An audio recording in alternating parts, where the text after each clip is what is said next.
ഒരു പിതാവിൻ്റെ റോളാണ്. അപ്പോൾ കുറേ നാളുകൾക്ക് ശേഷം മകൻ അച്ഛനെ തിരിച്ചറിയുന്നു. കാരണം മകന് രൂപവ്യത്യാസം വരുമല്ലോ, പെട്ടെന്ന് തിരിച്ചറിയാൻ ബുദ്ധിമുട്ടാണല്ലോ. സമയം അച്ഛന് രൂപവ്യത്യാസം വലുതായിട്ട് വരില്ലല്ലോ, കാരണം മുതിർന്നയാളായി കഴിഞ്ഞതല്ലോ. അപ്പോൾ അങ്ങനെ തിരിച്ചറിയുമ്പോൾ അന്ന് മകൻ തന്നെ പറയുന്നതാണ്, അച്ഛാ അന്ന് ഞാൻ മരിച്ചില്ല അച്ഛാ. അതാണ് നാടകത്തിന്റെ പേര്. ആ നാടകത്തിന്റെ പേരിൽ ആ നാടകത്തിലുള്ള ഡയലോഗും കൂടെയാണ് ഇപ്പോൾ. അതെ അതെ അതെ അതെ. ഈ പറഞ്ഞ വെച്ചാൽ നമുക്ക് ഈ ആശ്രമ മൈതാനം എന്ന് പറയുന്നത് നമുക്ക് ഒത്തിരി മൈതാനത്തിൽ കേരളത്തിൽ തന്നെ ഏറ്റവും വലിയ മൈതാനമായിട്ട് ഞാൻ കാണുന്നു. ഇതിനൊത്തിരി ചരിത്രമുണ്ട് ഈ മൈതാനത്തിന്, അല്ലേ? ഒത്തിരി ചരിത്രമുണ്ട്. MLAക്ക് പെട്ടെന്ന് ഓർമ്മ വരുന്ന ഈ മൈതാനത്തിൽ ഒരു ചരിത്ര സംഭവം എന്തായിരിക്കും? അല്ല, അങ്ങനെ പെട്ടെന്ന് ചോദിച്ചാൽ എനിക്ക് വരുന്നില്ല. ഞങ്ങൾ ഇത് ആശ്രാമം മൈതാനം ഇത്രയും ജനനിബിഡമാകുന്ന തരത്തിലേക്ക് മാറ്റിയത് ഞാനുൾപ്പെടെ കൊല്ലം കോർപ്പറേഷനിലിരിക്കുമ്പോൾ കൊല്ലം കോർപ്പറേഷൻ്റെ നേതൃത്വത്തിൽ ഒരു കൊല്ലം ഫെസ്റ്റ്. കാരണം അതിനു മുമ്പ് കൊല്ലത്തെ എല്ലാ പ്രോഗ്രാമും കണ്ടോൺമെൻറ്റ് മൈതാനിയിലായിരുന്നു. ഇവിടെ വെച്ചാൽ വിജയിക്കില്ല എന്നുള്ള തരത്തിൽ, കാരണം ആളുകൾ ഇങ്ങോട്ടേക്ക് എത്തില്ല എന്നൊരു ധാരണ ഉണ്ടായിരുന്ന ആ സമയത്ത് കൊല്ലം കോർപ്പറേഷൻ്റെ നേതൃത്വത്തിൽ നടത്തിയ കൊല്ലം ഫെസ്റ്റ് 2 മാസക്കാലം നീണ്ടുനിന്ന ആ പ്രോഗ്രാമാണ് ഇവിടെ ജനങ്ങളെ ഒഴുകി എത്തിക്കുന്നതിൽ നിർണായകമായ പങ്ക് വഹിച്ചത്. അതിനുശേഷം മിക്കവാറും ഇപ്പോൾ എല്ലാ പ്രോഗ്രാമും ആശ്രാമത്ത് തന്നെയാണ്. നമുക്ക് വിഷ്ണുനാഥ് MLA കൂടെ വരുന്നുണ്ട്. വിഷ്ണുനാഥ് MLA കൂടെ ഇവിടെ അങ്ങ് കൂടുകയാണ് നമ്മുടെ ഒപ്പം. അതാണ് എങ്ങനെയുണ്ട്? രണ്ടുപേരും കൂടെ ഉണ്ട്. അല്ല, അത് ഞാൻ കാണുന്ന കമ്മിറ്റി ഫുഡ് കമ്മിറ്റി ആയിട്ട് നമ്മൾ ഒരു മാസമായിട്ട് പുള്ളിയുടെ കൂടെ നിൽക്കുക. അതെ അതെ അതെ, പ്രോഗ്രാം കമ്മിറ്റി. ഇപ്പം MLAയുടെ ഒരു കലോത്സവ ഓർമ്മ വന്നു. നാടകമൊക്കെ കളിച്ച നാടകം ഡയലോഗ് ഉൾപ്പെടെ പറഞ്ഞു. വിഷ്ണുനാഥ് MLAക്ക് ഇത് നാടകമാണ്. വിഷ്ണു നാടകം. ഞാൻ സ്കൂളിൽ നിന്ന് വന്നത് നാടകത്തിലാണ്. 1 നാടകം, 2 പദ്യപാരായണം. ഞാനിവിടെ വെണ്ടാർ ശ്രീ വിദ്യാധിരാജ ഹൈസ്കൂളായിരുന്നു, കൊല്ലം ജില്ലയിൽ തന്നെയുള്ള. അപ്പോൾ 1 നാടകത്തിൽ തന്നെ ആയിരുന്നു നാടകം, അത് കഴിഞ്ഞ് പദ്യപാരായണം. ഇത് രണ്ടും.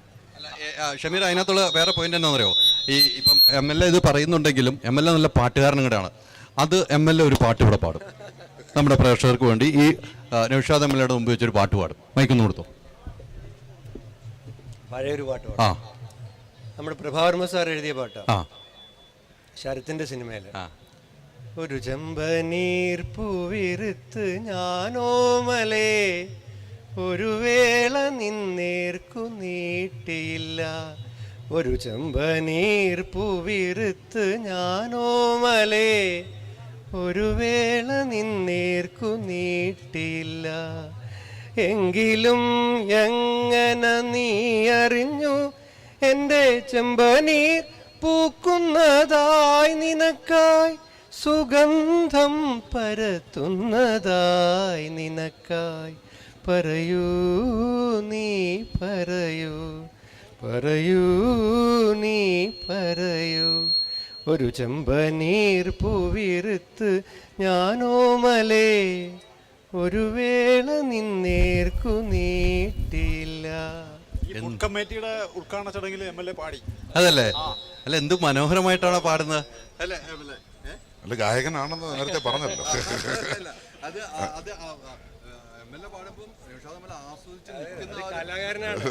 കലാകാരനാണല്ലോ പുള്ളിയുടെ. ഞങ്ങള് നിയമസഭയില് നൗഷാദിന്റെ ഒരു ശബ്ദം കേട്ടിട്ടില്ലേ? ഒരു ശരിയായ നാടക നടന്റെ ശബ്ദമാണ്. അപ്പൊ നിയമസഭയിൽ സത്യം ഞങ്ങൾ പറയാറുണ്ട്, മൈക്ക് ഓഫ് ചെയ്താലും പ്രസംഗിക്കാൻ പറ്റുന്ന ഒരാളാണ് നൗഷാദ് MLA. മൈക്കിന്റെ ഒന്നും ആവശ്യമില്ല, അത്ര വലിയ ശബ്ദമാണ്, അത്ര ഗംഭീരമുള്ള ശബ്ദമാണ്.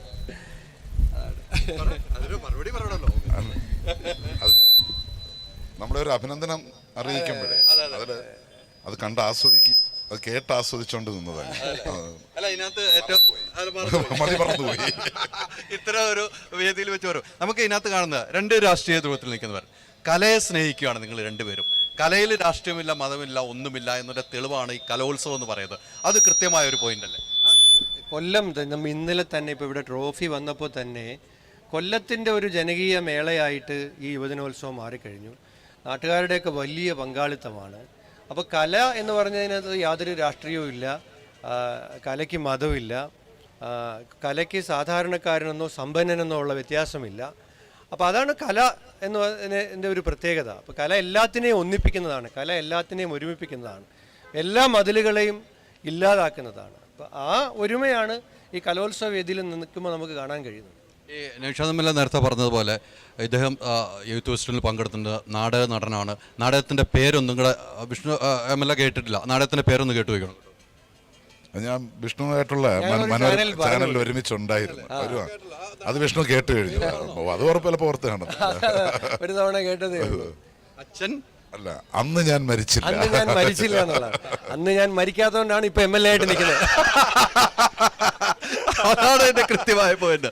അതുകൊണ്ടാണ് ഇവിടെ ശക്തനായി നിൽക്കുന്നത്. നിങ്ങൾ രണ്ട് കമ്മിറ്റിയിലാണല്ലോ, ഇത് പ്രോഗ്രാം കമ്മിറ്റിയിലും ഇത് ഫുഡ് കമ്മിറ്റിയിലും. ഫുഡ് കമ്മിറ്റിയുടെ പ്രവർത്തനം എങ്ങനെയാണ്? ഫുഡ് കമ്മിറ്റിയുടെ പ്രവർത്തനം നന്നായി നടക്കുന്നു.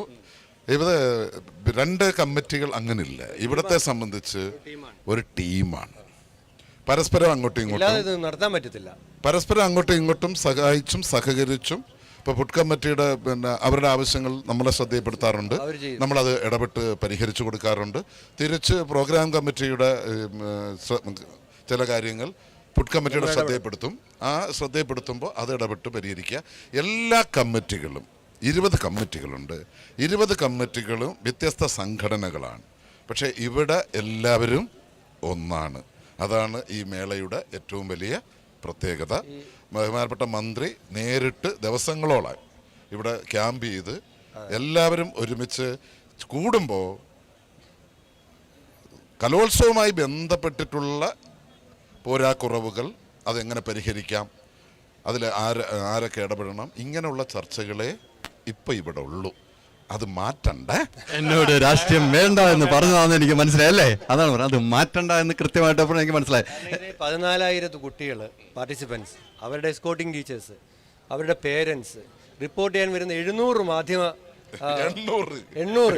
മാധ്യമ പ്രവർത്തകർ, പോലീസ്, ഒഫീഷ്യൽസ്, ഇത്രയും ആളുകളെ NSS, NCC, SPC, junior red cross, ഇവരെല്ലാവരെയും കൂടെ ഒരുമിപ്പിച്ച് കൊണ്ടുപോകണമെങ്കിൽ ഈ 20 കമ്മിറ്റിയും ഒറ്റ ടീമായിട്ട് വർക്ക് ചെയ്തെങ്കിൽ മാത്രമേ കഴിയുള്ളൂ. അങ്ങനെയാണ് ബഹുമാനപ്പെട്ട മന്ത്രി ലീഡ് ചെയ്ത് ഞങ്ങളെല്ലാവരും ഓരോ കമ്മിറ്റിയുടെ ചുമതല ഏറ്റെടുത്ത് അങ്ങനെ ആ ഒരു ലീഡർഷിപ്പിൽ പോവുക, ഒറ്റ ടീമായിട്ട് പോവുക, അല്ലെ ഇത് പാളിപ്പോവും. ഈ സ്കൂൾ തലത്തിൽ കലോത്സവം, കോളേജ് തലത്തിലൊക്കെ പങ്കെടുത്തിട്ടുണ്ട്. എത്രയും പെട്ടെന്ന് നമുക്ക് വരുന്ന ഒരു ഓർമ്മയുണ്ടല്ലോ, നമുക്ക് മറക്കാൻ കഴിയാത്തൊരു ഓർമ്മയുണ്ടാവും. അങ്ങനെ ഒരു ഓർമ്മ ഉണ്ടെങ്കിൽ MLA അതായിരിക്കും. ഞാൻ കലോത്സവം കോളേജ് നാടകത്തിൻ്റെ മത്സരത്തിൽ പങ്കെടുത്തിട്ടുണ്ട്. അത് OV വിജയൻ്റെ കടൽ തീരത്തെന്ന് പറഞ്ഞ നാടകം അഹമ്മദ് മുസ്ലിം സംവിധാനം ചെയ്തതാണ്. മുസ്ലിമിക്കൊപ്പം കഴിഞ്ഞ കോവിഡിൽ നമ്മളെ വിട്ടുപോയി. അപ്പോൾ അത് ഞങ്ങൾ കായംകുളത്തായിരുന്നു, MSM കോളേജിൽ. ഞങ്ങൾക്ക് ആ നാടകത്തിന് 2ാം സ്ഥാനം കിട്ടി. ശാസ്താംകോട്ട കോളേജിന് എൻ്റെ പ്രതിനിധീകരിച്ചാണ് ഞങ്ങൾ പോയത്. മത്സരം നടന്നത് MSM കോളേജ് വെച്ചിട്ടാണ്. അപ്പോൾ അത് അന്ന് ഈ പറഞ്ഞതുപോലെയാണ്, മത്സരം ഞങ്ങൾക്ക് ഫസ്റ്റ് കിട്ടേണ്ടതാണ്. ചെറിയ ടൈമിങ്ങിൽ വ്യത്യാസം വന്നു. ക്ലൈമാക്സിൽ ഏറ്റവും പ്രധാനപ്പെട്ട സീൻ ചെയ്യുന്നതിന് മുമ്പ് ആ ടൈമിംഗ് കറക്റ്റ് ആവാത്ത കാരണം ബെല്ലടിച്ച് കട്ടൻ താഴ്ത്തി. നാടകത്തിന് 2ാം സ്ഥാനമായിപ്പോയി. ഒരു അര സെക്കൻഡിൻ്റെ വ്യത്യാസമാണ് 1ാം സ്ഥാനം കിട്ടിപ്പോയത്. കാരണം എന്നിട്ട് പോലും 2ാം സ്ഥാനം തന്നു. നാടകത്തിൻ്റെ ഏറ്റവും പ്രധാനപ്പെട്ട ഒരു സാധനമാണ് അവസാനത്തെ അര സെക്കൻഡിൽ ചെയ്യാൻ പറ്റിയില്ല. പക്ഷെ വിഷമമുണ്ടായി. പക്ഷെ എന്നാലും ബെസ്റ്റ് ആക്ടർ കിട്ടി, ബെസ്റ്റ് കൊമേഡിയൻ കിട്ടി. OV വിജയൻ്റെ കടൽ തീരത്തിൻ്റെ നാടകാവിഷ്കാരമായിരുന്നു. മുസ്ലിമിക്കയാണ് അത് നാടകമായിട്ട് മാറ്റിയത്. പണ്ട് സിനിമയൊക്കെ ആയിട്ട് വന്ന ഒരു ചെറു കഥയാണത്. ആ ഓർമ്മയുണ്ട് എനിക്കിവിടെ. ടൈമിങ്ങിൻ്റെ കാര്യത്തിൽ ഓക്കെയാണ്. നമ്മൾ പല വേദികളിലും കാണും ടൈമിങ്ങിൻ്റെ കാര്യത്തിൽ ഓക്കെ ആയിട്ട് അതൊരു പാഠവും കൂടെ ചിലപ്പോൾ ആയിരിക്കാം. ഈ യൂത്ത് ഫെസ്റ്റിവലിലെ ആ അര സെക്കൻഡ്, ചിലപ്പോൾ അര സെക്കൻഡിന് എത്ര പ്രാധാന്യം ഉണ്ടെന്ന് നമ്മളെ പഠിപ്പിച്ചിട്ടുണ്ടാകും പിന്നീടത്തേക്ക്. എന്തായാലും ഒത്തിരി സന്തോഷം ഈ കലോത്സവ വേദിയിൽ ഇങ്ങനെ 2 പേരെയും ഇവിടെ ചേർത്ത് നിർത്തി കുറേ കലോത്സവ ഓർമ്മകൾ പങ്കുവയ്ക്കാൻ കഴിഞ്ഞതിൽ ഈ തിരക്കിൻ്റെ ഇടയ്ക്കും ഞങ്ങളോട് സഹകരിച്ച 2 MLA-മാർക്കും മനസ്സിൻ്റെ ഉള്ളിൽ നിന്നും വലിയ ഞങ്ങളുടെ എല്ലാ ആശംസകളും. Thank you very much. Thank you. എന്തായാലും നല്ല ചേഞ്ചാണ് നോക്കുന്നതെങ്കിൽ മൈജി തന്നെ പോണം. ലാപ്ടോപ്പ് വിൽപ്പനയിൽ കേരളത്തിൽ നമ്പർ 1 ആണ് മൈജി ഫ്യൂച്ചർ. ചേഞ്ച് ആകൂ, വേറൊരു റേഞ്ച് ആകൂ. നിങ്ങളുടെ ഡിസൈനർ ഹോം എന്ന സ്വപ്നം യാഥാർത്ഥ്യമാക്കുന്നു. Sandbuilder, designed by Concepts. Al Azhar Group of Institutions, Perambalichira, Thudupuzha.